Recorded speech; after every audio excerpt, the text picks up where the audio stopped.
Hello, my virtual robotics students, especially the virtual students.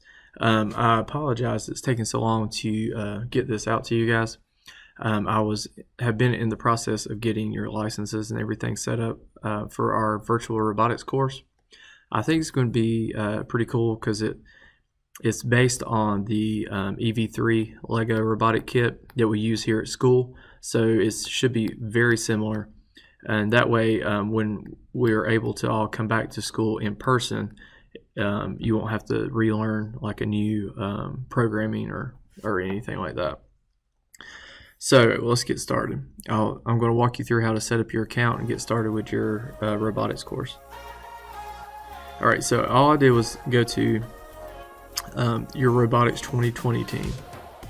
And you'll see here I made an announcement that has a link for you to set up your account.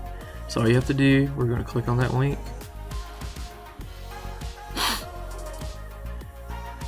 It'll take us to the website. And here you're going to make your own username.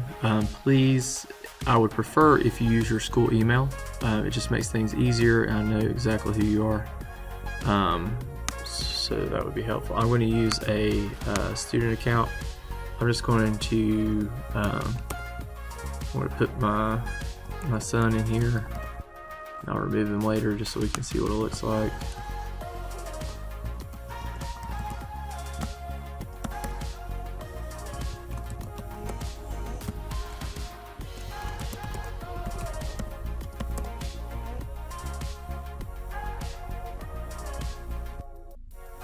Oh, sorry, gotta take that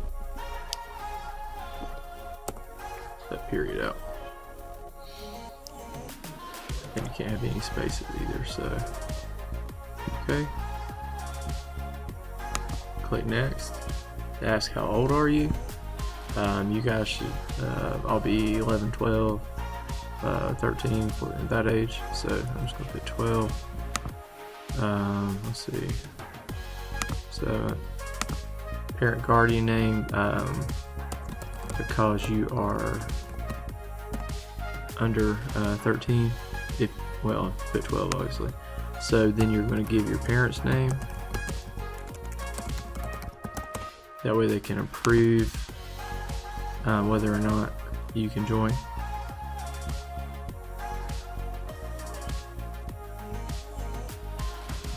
Okay, so now we can look at our courses.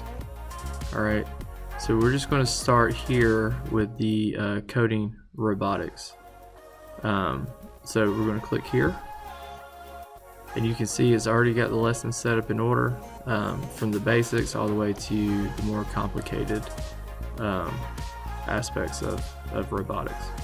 Okay, so we're just going to click on first lesson, defining a robot. So click here. Alright, I'm going to read through this.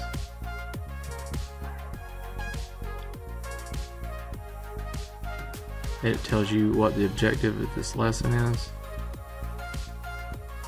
Just tells you the basics. What is a robot?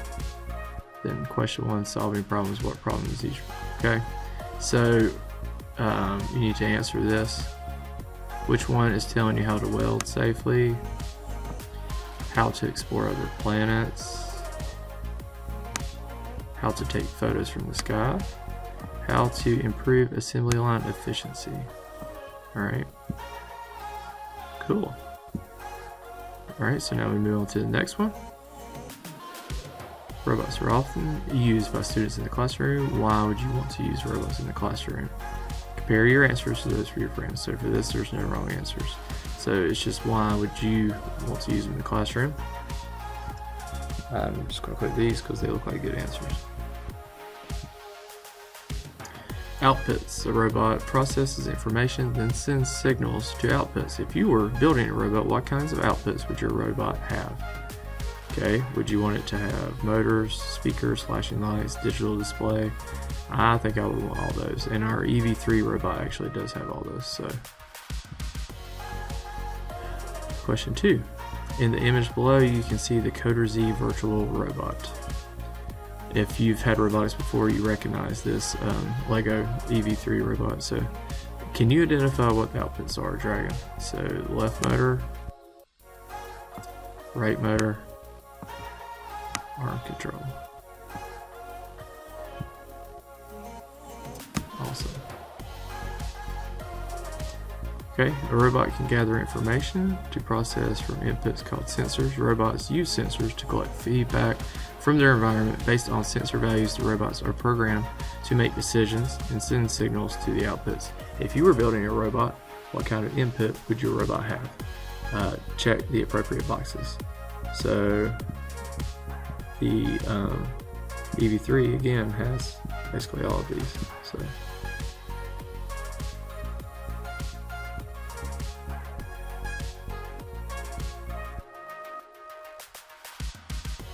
okay, our robot sensors has 5 different types, just like we have 5 senses. Okay, click these sensors on the image in the right. So there's a color sensor, touch sensor, ultrasonic sensor, the gyroscopic sensor, excuse me, and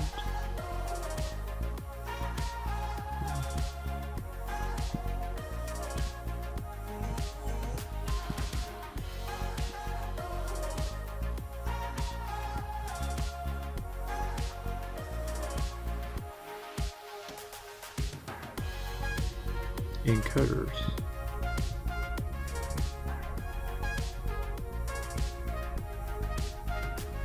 Okay. Awesome. So now we've completed that, we can go on to our next one, and then once you finish that, you can go on to this one, which will actually get you into coding or programming the robot to get started. Okay. So when you have time this week, work your way through those 3 lessons, and that will be all you have to do for the week. Let me know if you have any questions.